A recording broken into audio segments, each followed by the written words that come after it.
Hey people, Sseth here. Let me tell you a story. Once upon a time, younger me was visiting Latin America. While there, I stumbled upon a bootleg video game store. To put things into perspective, I paid a total of $5. In exchange, I got Titan Quest, burnt on a blank CD, Russian Half-Life 2, which I finished without understanding a single word, Russian Serious Sam 2, which was actually just malware, but also I got this little disc containing not Rise of Nations, but the sci-fi fantasy steampunk spin-off Rise of Legends, released 2006 and covered 17 years later, which by personal standards is a quick and timely review. Rise of Legends is a game I hold close to my heart. First of all, I don't actually have a disc anymore, so I torrented a copy, installed it, found out it was entirely in Russian, which I should have guessed from the installer, looking the way it is, downloaded an English copy instead, and that told me to insert disc 1. So I copied the executable from the Russian copy to the English copy, and finally, it launched. Moral of the story, graft shit together until it works. Speaking of which, this game runs perfectly on Windows 10, flawlessly, impeccably, and I can literally see the pixels for the pre-rendered cutscenes. Anyway, setting. We're on some planet. Which one? I don't know, because video game bootleggers in Rio typically don't give you a manual. So, I'm kind of just making this up as I go along. An alien ship breaks up in orbit and crash lands onto the planet. And that's all the background you get. Now, 99% of this game is the campaign, which is mainly what I'm going to cover. So let's start by playing the Vinci. Who are the Vinci? In this world, there are no humans. Only Italians. Accordingly, everyone is Italian, everything is industrialized, and tensions are running high. This game is pasta-punk, ravioli core, if you will. You play as Giacomo, an inventor from the city-state of Miana, governed by his brother Petruzzo. Together with General Carlini, your army sets out to investigate an alien crash site. Seeing your approach, a rival known as the Doge blasts the mountainside using an alien weapon. Petruzzo throws you to safety, but in doing so, he becomes a pancake. As you watch Petruzzo marinate in his own ragu, you vow to get vengeance on the Doge. The first two missions serve as a hands-on tutorial to get acquainted with the core mechanics. You control any number of units, tactics matter, and each of your heroes have unique abilities on preset cooldowns. Winning the game involves conquering a rival's cities, while holding on to your own, which you have to manually expand by building specific districts. You have two main resources, timonium and gold. Timonium,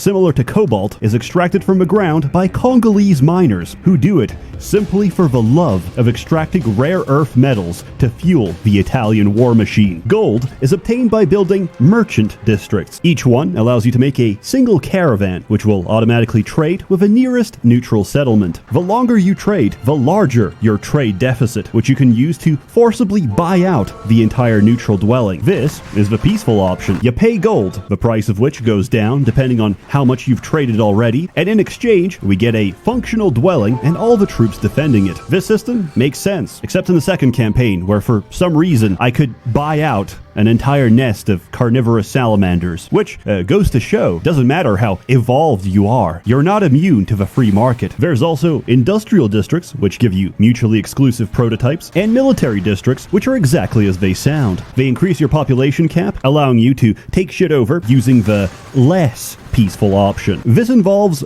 breaking shit until you start taking it over. If you're very impatient, or there's a tactical advantage from doing so, you can click the number that appears in the center to forcibly storm the dwelling, taking immediate control. This is incredibly expensive, as you sacrifice an equal number of grunts, but hey, you get to see physics particle effects as everything breaks apart. This shit looked photorealistic when I saw it for the first time. I was thinking, damn, I wonder how crazy video games will be in the future. Little did I know, I had Overwatch 2 paid PvE Season 1 to look forward to. Originally, Giacomo starts on a horse, but in Mission 2, you get a considerable upgrade to your vehicle. Get into Eva, Giacomo, or Carlini. We'll have to fight again. After attempting or succeeding a mission, you get taken to the overland map, and time progresses by one turn. Here, you can choose your next move, spend experience on upgrading heroes, army points on buying units, research points to unlock new units, and economy points on districts for occupied territory. The last part is really interesting, because when you attack territories adjacent to your own, reinforcements will pour in from surrounding territories, depending on the number and type of district. Anyway, moving on, we make an assault assault on Parada, who are being blockaded by the Doge's Sky Crusher, a gigantic surface-to-air battery. This is an issue for the faction, since their main export is a paper-thin aircraft based off a sketch by Da Vinci. We counter his wicked machinations by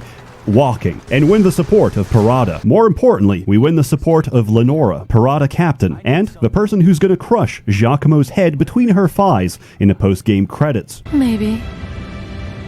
On one condition. Or what? And when you finally have the Doge, make sure he suffers.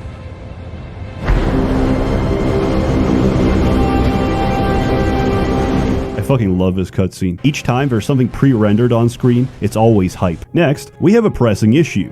Two of them actually. Don Sclario and Lord Rocco. These act as the puppets of the Doge, with Sclario providing financial support from the western city of Foligno, while Rocco is the key supplier of timonium to the north. Before we can assault the Doge's capital of Venucci, we need to sever these sources of support. Honestly, I don't think this affects the campaign, and I don't care. I care more about the fact that these guys steal territory every single turn. So we're gonna make a beeline for Rocco. On the way there, we conquer Condottieri Castle and unify the Condottieri. In the real world, this word means mercenaries fighting for Italian states. In Rise of Legends, this means unhinged, unwashed, feral Italians. These are tribalistic primitives who eat their pasta completely raw, snapping the pasta bone to drink the delicious marrow inside. After that, we enter Monte Laguna, which is under siege by self-driving clockwork. New Tesla update dropped, and unfortunately, it's misidentifying Italians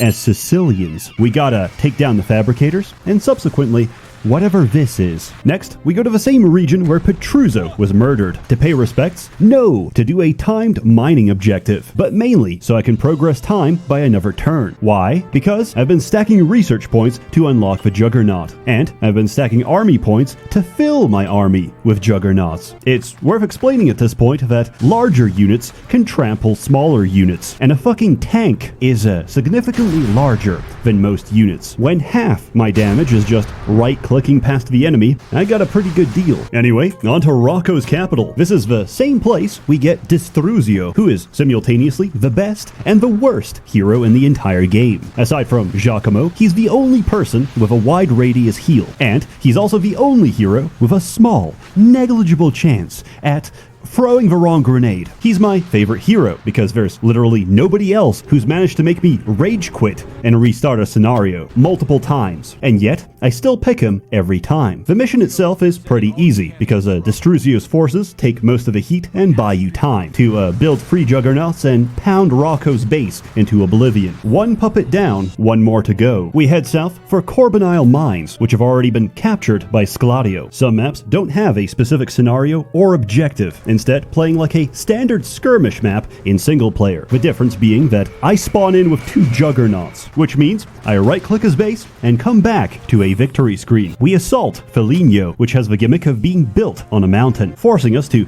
slowly travel economy on a zeppelin to actually get there. Along the way, we can also rescue some captured prisoners, which include Battaglion, a hero who can one-shot cities. Despite this insane power level, freeing him is completely optional. You see, to finish a mission, you only need to complete the main objective. Bonus objectives are take it or leave it. You might miss them and not even know what exactly you missed. That's why every time I do a mission, I peek the quest log. If I see any random question marks in the bonus section, I know there's something out there. 2 Stooges gone, now we just have to deal with the Doge, which is harder than it sounds. As we took Foligno, Doge took Monte Laguna. I tried retaking it, but his walker is insanely OP, so I reloaded and took Celea Forest instead. Doge pushes again and takes Corbinile Mines, but this time I learned how to properly micro my troops. Also, I had free juggernauts. This may have helped. We push on to Dursey, which is a timed prison break scenario. Also, my recording software broke for like 20 minutes and it sounds like this. I have confirmed that some of the Doge's own magistrates are being held here.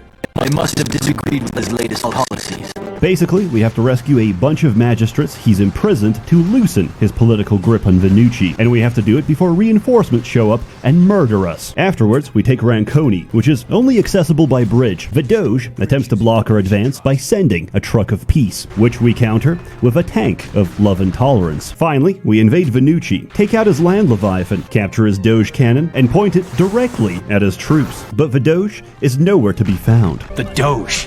Where is he? Where's his army? A child could have won this battle. Carlini gives you the dire news. These look like tracks from the Doge's hammer. They are. But we captured it. When did... He built more than one. We captured a decoy. The real one is headed east. He drew us out, Giacomo. We've been tricked. The real Doge cannon is heading east towards Miana. And that's the end of the first campaign. Let's start the second. Spoiler! We didn't make it on time. Miana has been deleted from existence. Inexplicably, after committing Italian Nagasaki, the Doge's army marches east through the desert kingdoms of the Aline, and we set out in hot pursuit. Speaking of hot, we're not built for this environment. We need shelter, and we need it fast. So we decide to take the help of a mystic who is definitely not going to betray us. Even the noblest of people can be corrupted by power, Giacomo. 5 minutes later, the mystic betrays us. Luckily, we're saved by Ari, Giacomo's childhood friend, and taken to the court of Azar Harif, where we get shelter and a bit of backstory. You sure seem to know your way around. I visited here a long time ago. Visited? Try ran away. Took us 4 months to find him and we could barely drag him home. Giacomo!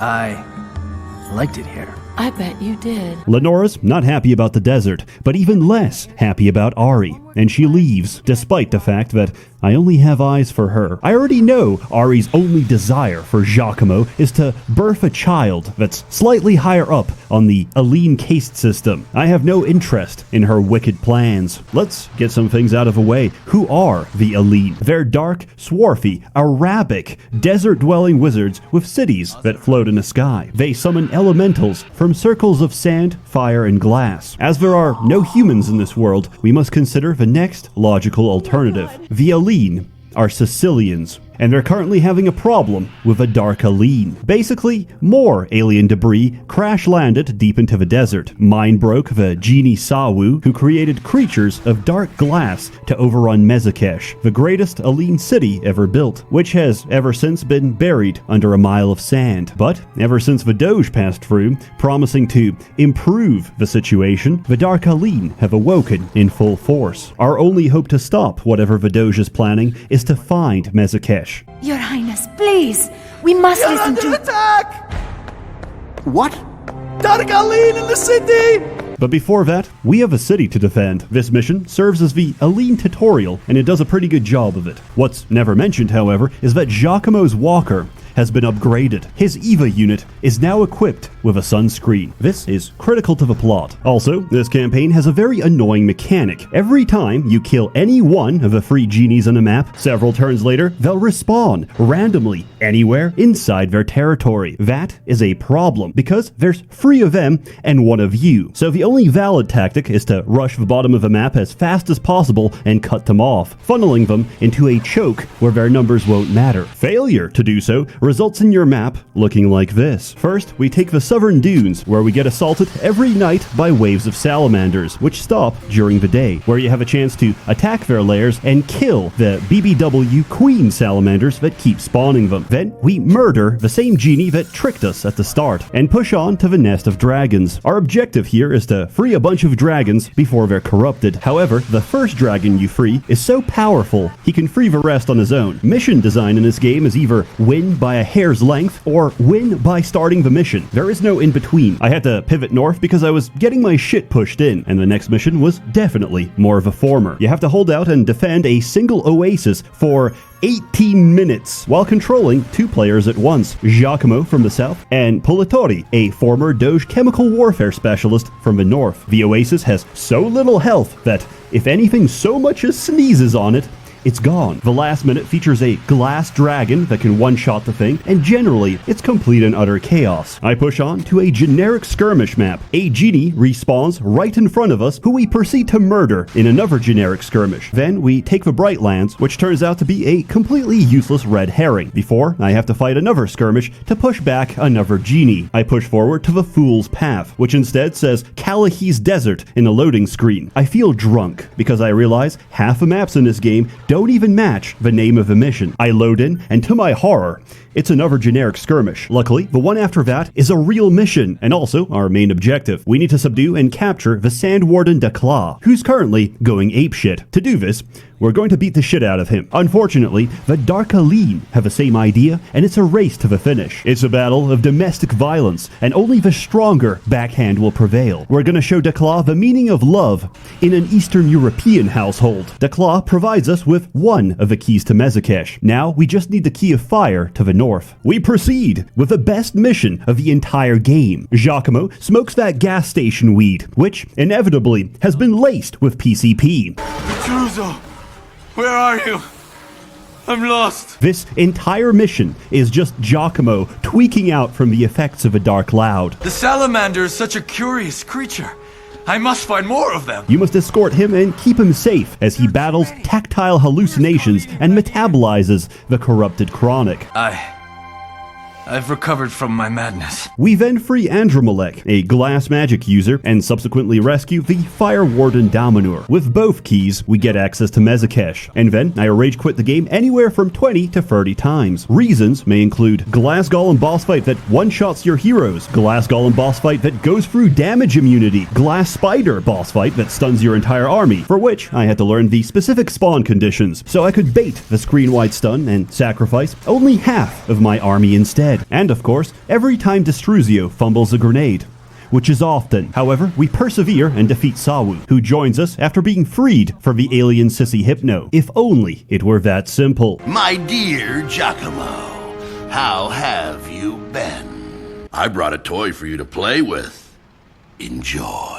Luckily, Lenora's brought reinforcements. Together, while dodging payloads of insta-kill shells from across the map, you charge Vidoja's army and destroy his cannon. In exchange, you get this sick-ass cutscene where Giacomo wins by repairing a clock and pulling copper wire.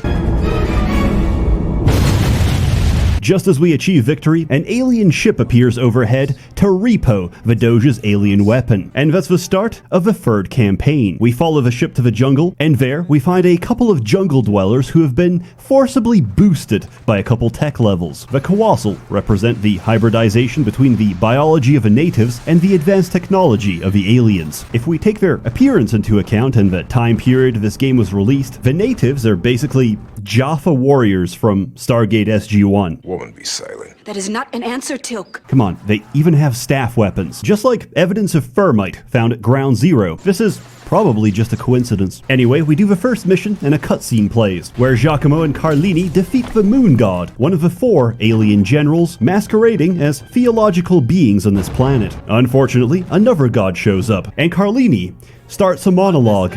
So I immediately knew he was about to die. I've been a soldier for 43 years. I've had my leg blown off. I've served in 2 wars. I've killed more men than I can count. I've never backed down from anything in my life. I'm sure as hell not gonna start today.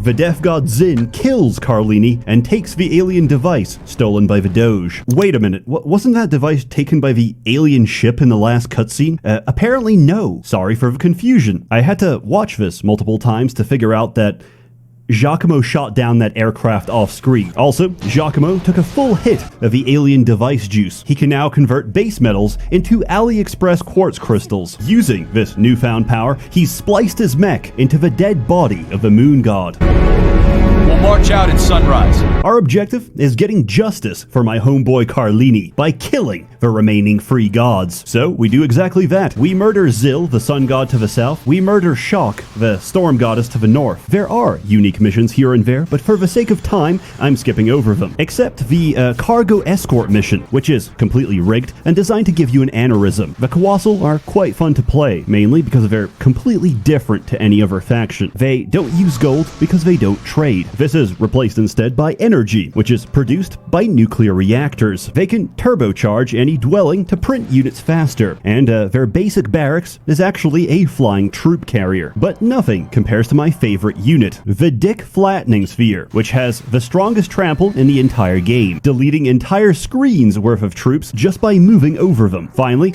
we reach the last mission of Rise of Legends, stopping the Death God Zin. If he isn't stopped within 60 minutes, he will activate the alien Skype call and destroy life as we know it. But his position is fortified by free barriers, which have to be destroyed on both sides. All the forces, heroes, and upgrades you've acquired during the previous campaigns will be there to support you for this final assault. With the Vinci on the left and the Aline on the right, you have to simultaneously control both armies and push past their defenses, which may include mechanized guerrillas, until the barriers shut down, at which point Giacomo's colossal forces break through the center. Completing the mission rewards you with this cutscene. Giacomo, realizing the Skype call has already connected, jumps forward with a $2 microphone and screams racial slurs, the intensity of which explode the relay. At first I thought, where's Giacomo? Obviously he survived, right? It wasn't until the cutscene was over that I finally registered that he's dead. It's a very somber ending, and I don't like to grieve for too long. So I rewrote the ending to suit my own headcanon. Yes, Giacomo did sacrifice himself, but plot twist. Same day we defeated the Doge, conveniently,